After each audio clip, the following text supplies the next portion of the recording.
parler de jolies petites voitures, de jolis petits bolides que vous veniez admirer dans ce salon dont vous parlez, Patrice. Alors, ils les ont vendus ou pas, les jolies petites voitures? Oui, salon rétromobile, Arcurial a organisé une vente aux enchères et ils ont vendu pas mal de jolies petites voitures. À commencer par cette pièce de choix, une Ferrari 335S, je vous en parlais la semaine dernière.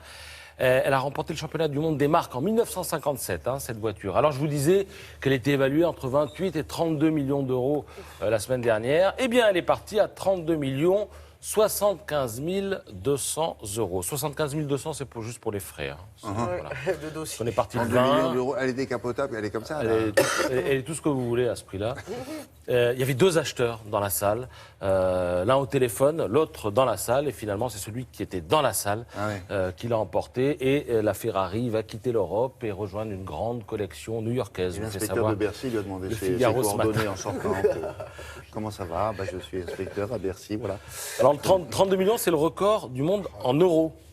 Parce qu'il y a un record du monde en dollars aussi. C'est une autre Ferrari qu'il détient. Là, c'est 38 millions de dollars. Une Ferrari 250 GTO. Là, je vais être précis pour les connaisseurs et les amateurs de voitures. D'autres records maintenant. Le disque, par exemple. Lui aussi bat des records. Alors, on le croyait enterré à l'heure du numérique.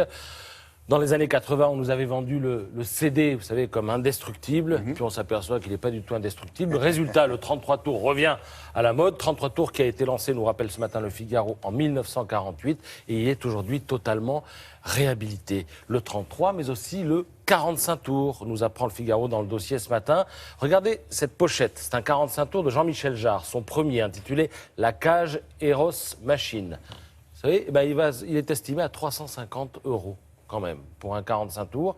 Et vous avez comme ça tout un tas de pochettes qui sont signées. Regardez par exemple, vous voyez en haut à droite, vous avez John Lennon Warholisé, j'allais dire. Ça vaut entre 280 et 350 euros.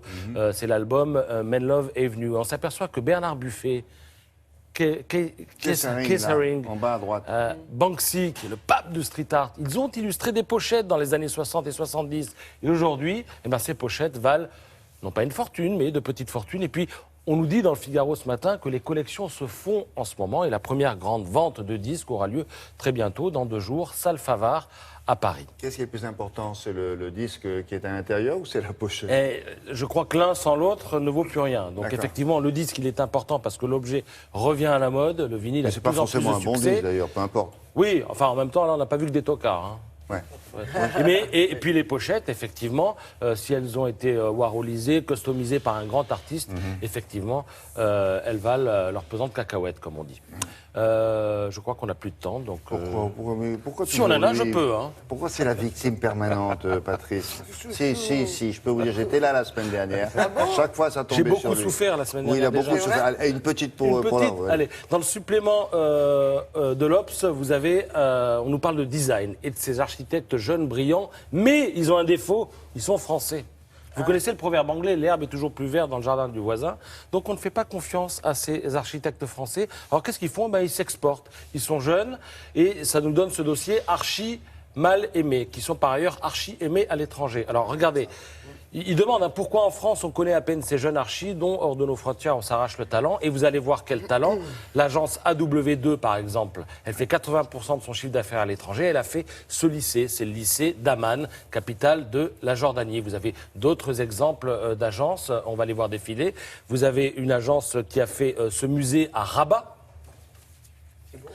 Musée archéologique de Rabat, c'est l'agence Archi 5. Et puis vous avez aussi le studio Milou, autre agence française qui fait quasiment tout son business à l'étranger, et notamment cette nouvelle National Gallery de Singapour. C'est splendide. Ce serait bien de regarder ce qui se fait aussi en France. Alors, on va donner ce dossier, mais elle les connaît quasiment tous, à Sylvie Adigard, qui suit pour nous l'actualité de l'architecture.